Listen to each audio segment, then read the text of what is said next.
एक बाज बड़ा बदनीयत था। जुत्स्पा। एक बार एक लड़का अपने माँ बाप का कत्ल करते पकड़ा। कोर्ट में जज साहब के सामने पेश हुआ था। जज साहब मुझ पर रहम की नजर रखी कि अब मैं यतीम हूँ। Vishal Bhardwaj is a cavalry writer, director, music director, singer and what not. He is everything art. तभी तो जब वो कुछ करते हैं तो वो दुनिया में अलग ही नजर आता है। क्रिस्टोफ किस्लोस्की की तरह विशाल जी ने भी अपनी ट्रायलॉजी बनाई है जो कि शेक्सपियर की ट्रेजेडीज पे बेस्ड है। पर कमाल की बात यह है कि विशाल जी ने बाकी लोगों की तरह वही नहीं कह दिया जो शेक्सपियर कह रहा था, बल्कि उन्होंने 400 साल पुरानी कहानियों को बिल्कुल नए तरीके से ही बताया है। Haider is not Hamlet. दोनों कहानियों का प्रेमाइस सेम है पर उन दोनों लड़कों की क्वेस्ट बिल्कुल अलग है। हैमलेट को अपने पिता का बदला लेना है पर वो उसे टालता रहता है। उसे अपनी चाचा की आंखों में गिल्ट देखना है, तभी तो वो उसे मार पाएगा। वहीं हैदर, उसे तो पता ही नहीं कि उसके पिता जिंदा भी हैं या नहीं। Hamlet was an observer, thinker, over analysis करने वाला। पर हैदर नहीं, ही इज अ ड्रीमर जो अपने पिता की मौत के बाद एक सपना बुनता है और अपने एग्रेशन को इंटरनलाइज कर लेता है। फिल्म एक टाइम तक तो रियलिटी में चलती पर उसके बाद वो हैदर के ख्याल में बंध के रह जाती है। हैदर को अलीगढ़ में खबर मिलती है कि उसके पिता को आर्मी वाले उठा के ले गए हैं और अब वो लापता हैं। हैदर जब लौटता है तो उसके दिमाग में एक ही बात चल रही होगी कि उसे किसी के सर पे दोष डालना है। तभी तो आर्मी वाले जब उससे पूछते हैं, आप रहने वाले हो? इस्लामाबाद। उसके लिए आर्मी एक विलन है and he wants to rebel against them. Plus अगर अभी वो गिरफ्तार हो जाए तो क्या पता उसे भी गायब करके उसके पिता के कैंप में ही डाल दिया जाए। Haider is hopeful, not absurd like Hamlet, at least now. What is a house? Then reality hits hard. Haider का आशियाना जिसमें उसने अपना बचपन बिताया था, जाने कहाँ क्या छुपाया और कहाँ क्या पाया था। इतनी उम्मीदें, इतने सपने, कितनी यादें जी थी, अब सब तबाह पड़ा है, जलकर खाक हुआ पड़ा है। हैदर का दिल हिल जाता है। उसका मेंटल ब्रेकडाउन तो वहीं हो जाता, पर अर्शिया को पता है कि हैदर को कैसे पैसिफाई करना है, कैसे शांत करना है। हैदर और अर्शी के किस में, इवन गजाला और हैदर के किस में भी कोई सेक्सुअल एनोटेशन नहीं है। शायद बचपन से ही हैदर की माँ ने उसे ऐसे ही पाला हो, इसी तरह उसे शांत करती हो और अर्शी ने भी देखा देखी ये सब कुछ सीख लिया हो। हैदर अपने चाचा के घर जाता है अपनी दुखी अकेली माँ से मिलने, पर वहाँ उसे मिलती है पर्दे में छुपी हंसती खेलती खुर्रम के लिए गीत गाती गजाला। ये पर्दा जो हैदर और उसकी माँ के बीच है, ये शक का पर्दा है। अक्सर हम अपने सबसे करीबी को ही अपने सारे दुख और दर्द का कारण मान लेते हैं। हैदर के साथ भी यही होता है। वो अपनी माँ और चाचा के इस रवैये को अपने जलने का कारण बना लेता है। उसे जलना है भाई, वो और कुछ कर ही नहीं सकता। हैदर एकदम अकेला पड़ जाता है, खुद को तबाह करने को तैयार, पर फिर सलमान और सलमान आकर उसे बचा लेते हैं। आर्मी नहीं, खुद से। पर वो उसके दोस्त नहीं, उसके मुखबिर हैं। अपनी आग भीतर लिए हैदर पूरा कश्मीर ढूंढता है पर उसके पिता का कोई नामो निशान नहीं मिलता। उदास हैदर फाइनली अपनी माँ की गोद में पहुंचता है। उसे बस इतना चाहिए कि उसकी माँ उसे संभाल ले और ये कह दे कि उसके पिता वापस आ जाएंगे, पर वो ये नहीं कहती। एक बार एक बैंक के अंदर डकैती हुई। डकैत ने कैशियर के सर पे पिस्तौल रखी और बोला पैसे दे वरना मौत ले। कैशियर ने झट से उठा के सारे पैसे डकैत को दे दिए। डकैत वही पैसे लेकर अगले काउंटर पे गया। एक्सक्यूज मी, एक फॉर्म दीजिए, मुझे अकाउंट खोलना है। हैदर जाने कितना समय अपने जल चुके आशियाने में कैद रहता है और यहाँ से शुरू होता है उसका ख्वाब, जुत्स्पा। उसको लगता है कि इंडियन आर्मी अंग्रेजों वाला खेल खेल रही है, डिवाइड एंड रूल। आतंकवादियों को मारने के लिए आतंकवादियों का सहारा ले रही है। वादी में लोकसभा के चुनाव होते हैं। खुर्रम हिलाल का नाम लेकर लड़ता है और जहूर को 100 वोटों से हराकर सीट जीत जाता है। खुर्रम क्लॉडियस बन जाता है, गजाला उसकी mistress. Haider can only be tamed by his father और हिज फादर्स मैसेंजर। जब कोई सहारा नहीं बचता तो आदमी खुद अपना एक सहारा बना लेता है। हैदर ने रूहदार नाम के कैरेक्टर को गढ़ डाला खुद के भटकने को दिशा देने के लिए। खुर्रम आस्तीन का सांप। रूहदार हैदर को बताता है कि उसके चाचा ने ही उसके पिता को फंसा के मरवा दी ताकि वो उसकी माँ को अपने कब्जे में कर सके। पर क्या ये बात सच है? हिलाल एक पैसिफायर था उसने आर्मी की गोली से बचते भागते किसी टेररिस्ट को नहीं बचाया था, उसने तो एक अपेंडिक्स के पेशेंट को उसके दर्द से निजात दिलाई थी। जिंदगी की जिस आदमी को जिंदगी का साथी बताया गया वो अपने भाई को मारने की बात कैसे कर सकता है? मगर एक जवान लड़का जो भीतर से जल रहा हो वो ऐसा सोच जरूर सकता है। हैदर की रियलिटी फ्लिप होने से पहले हम खुर्रम को कहीं भी गजाला को अधिकार से छूते नहीं देखते हैं। पर्दे के भीतर से भी जब हैदर खुर्रम और गजाला को देखता है तब भी खुर्रम के हाथों में झिझक साफ दिखती है।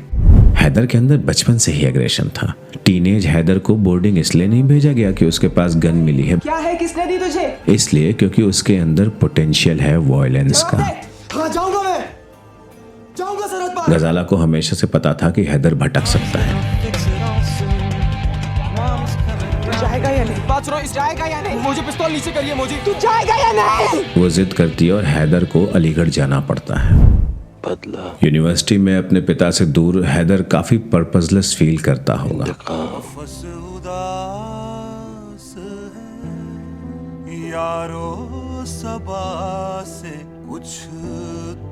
हैदर का रैशनल दिमाग रूदार को मानने को तैयार नहीं है, पर हिलाल की कहानी सुनने के बाद हैदर रूदार को सच मान लेता है। Haider wanted to take revenge and die in the process, but his need was something else. उसका दिमाग उसकी इस नीड को समझाने के लिए उसे चुस्पा में ढकेल देता है। हैदर अपने पिता की कब्र पर पहुंचता है। उसका ख्वाब पुख्ता हो जाता है। मैं तो कहाँ है और नहीं है तो कहाँ गए? मैं तो किस लिए और कहाँ गए? सर मुड़ा के हैदर अनंतनाग के एक चौराहे पे खुद से सवाल करता है। हम थे भी क्या हम थे ही नहीं? ये आखिरी बार है जब उसका रैशनल दिमाग उससे लड़ता है, पर उसका पैशन, उसका वेंजेंस उसके सर पर हावी हो जाता है। खुर्रम हैदर को घर ले जाता है और उसे बताता है कि रूदार ने ही उसके पिता की हत्या की है। ये सुनकर हैदर की आंखें नफरत और गुस्से से भर जाती। पर ये चीज खुर्रम को नहीं दिखती, सिर्फ हमें दिखती है, क्योंकि इस समय कहानी को हम हैदर की नजर से देख रहे हैं। उसके रैशनल और इरैशनल दिमाग के बीच की जंग में उसका रैशनल दिमाग अर्शिया नाम की चाल चलता है और हैदर के दिल को थोड़ा सा सुकून मिलता है। जान लो कि जान दो, मैं रहूं कि मैं। कंफर्ट के साथ डाउट भी आता है, इसीलिए हैदर कमजोर और कंफ्यूज हो जाता है। पर दिमाग के भीतर का खेल इतनी आसानी से खत्म नहीं होता। उसका इरैशनल माइंड तुरुप की चाल चलता है। मैं अपनी भाभी जान गजाला मीर से निकाह की इजाजत चाहूंगा। हैदर का रैशनल माइंड यहाँ पे सरेंडर कर देता है। वो लड़का जो पोइट्री पे रिसर्च कर रहा था खुद अपनी मौत की पोयम लिखने लगता है। उन लोगों ने हैदर को पिस्तौल भी दिया चाचा को मारने के लिए। हैदर की साथी ही उसका साथ छोड़ देती है। तेरी कहानी दोहराता हूँ। हैदर खुर्रम को ललकारता है, पर खुर्रम वो इतनी आसानी से हार जाने वाला विलन नहीं है। उसे तो हैदर ने राजा बना दिया है, अपनी जिंदगी की सल्तनत का। राजा की पुलिस हैदर को बंदी बनाने की कोशिश करती है, पर हैदर जकड़े जाने को तैयार नहीं है। वो भागने की कोशिश करता है। हैदर को उसके दोस्त ही धोखा दे देते हैं। ये अगर जाग गया तो भाग जाए। चोटिल हैदर को खुर्रम के घर पे नजरबंद कर दिया गया है। हैदर जब रैशनल और इरैशनल माइंड के बीच का द्वंद्व खत्म हो जाता है तब सबकॉन्शियस उभर के सब कुछ अपने कंट्रोल में कर लेता है। मेरा इंतकाम लेना मेरे भाई से, उसकी उन दोनों आंखों में गोलियां दागना। हैदर को अपने इमेजिनरी पिता की इच्छा को पूरा करने का एक मौका मिलता है, पर वो हैमलेट कॉम्प्लेक्स में आ जाता है। तू दुआ में था इसलिए नहीं मारा तुझे। मार देता तो तुझ जैसे सुअर को भी जन्नत मिल जाती। डीजीपी परवेज हैदर को सलमानों के हवाले कर देता है और पीठ पर मारना। जिप्सी का एक्सीडेंट होता है और हैदर भाग निकलता है। हैदर को मारने आए सलमानों का जोड़ा हैदर के हाथों खुद शिकार हो जाता है। हैदर का कॉन्शियस माइंड एक आखिरी झटका लेता है तो हैदर सब छोड़ के भागने का फैसला करता है। कंपूर पर अभी एक कॉन्फ्लिक्ट बचा है। उसे अपनी माँ को सजा देनी होगी या माफ करना होगा। अलग होने के और रास्ते भी तो थे मुझे। गजाला हैदर से मिलने आती है। उनके लिए मेरे दिल में जहर नहीं था। हैदर गजाला को सजा में जिंदगी देता है। सब कुछ रिजॉल्व हो चुका था, पर सबक अभी पूरा नहीं हुआ था। उसका सबकॉन्शियस माइंड एक और चाल चलता है और माँ बेटे के इस रिजोल्यूशन को ब्रेक करने के लिए डीजीपी परवेज वहां पे आ धमकता है। डिसबैलेंस हैदर की गोली जाके सीधे परवेज के माथे में लगती है और डीजीपी वहीं ढेर हो जाता है। ख्वाब में दुश्मन को मारने के लिए 2 गोली चलाने की जरूरत नहीं पड़ती।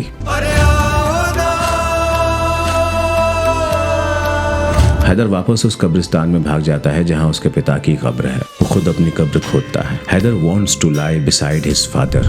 परवेज का हैदर को मारने की कोशिश करना और हैदर का उसे मार देना अर्शिया को तोड़ देता है और वो मर जाती है।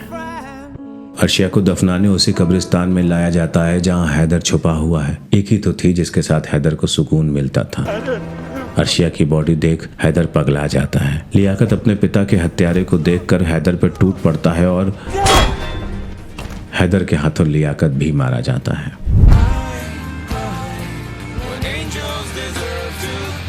खुर्रम अपने लोकल आतंकवादियों की छोटी सी फौज लेकर ग्रेवयार्ड पर हमला कर देता है। सब तरफ गोलियों की बौछार होने लगती है। अर्शिया के गम में डूबा हैदर अपनी आसपास की दुनिया से अनजान एक पत्थर का टुकड़ा बन जाता है। हैदर की वांट, उसकी चाहत इश्क के बजाय बदला थी। हैदर जिंदगी के साथ नहीं था और जो मौत के साथ होता है उसे तो मरने से पहले कई मौतें झेलनी पड़ती हैं। हैदर होश में आने से पहले ही जोश में आ जाता है और फिर शुरू होता है आग और बारूद का खेल। हैदर के सबकॉन्शियस माइंड ने गजाला को अभी तक शायद माफ नहीं किया था, इसीलिए रूदार उसे भी इस जलते हुए स्टेज पे उसका सीन करने के लिए छोड़ जाता है। बचपन में तुझे घर रोज भी लग जाती थी ना, मैं सारा गांव सर पे उठा देती थी। गजाला का रोल सिर्फ 4 लाइंस का नहीं था, वो तो बलिदान है। वो बलिदान जो हर बड़े बदलाव से पहले देना ही पड़ता है। वो थॉट, वो कनेक्शन जिसे जाना ही पड़ता है क्योंकि उसने हमें साइकोलॉजिकली बांध रखा होता है।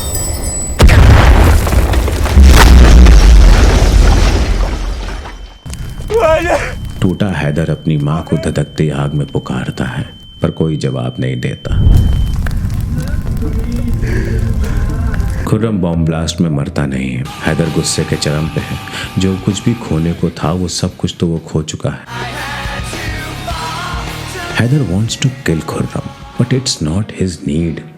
उसके दिमाग में एक कॉन्फ्लिक्ट पैदा होता है। इंतकाम से सिर्फ इंतकाम पैदा होता है हैदर। मेरा इंतकाम लेना। जब तक हम अपने इंतकाम से आजाद नहीं होंगे, मेरा इंतकाम कोई आजादी हमें आजाद नहीं कर सकती। गजाला बदला नहीं चाहती। हैदर फाइनली अपनी माँ की सुनता है और खुर्रम को छोड़ आगे बढ़ जाता है। जाना।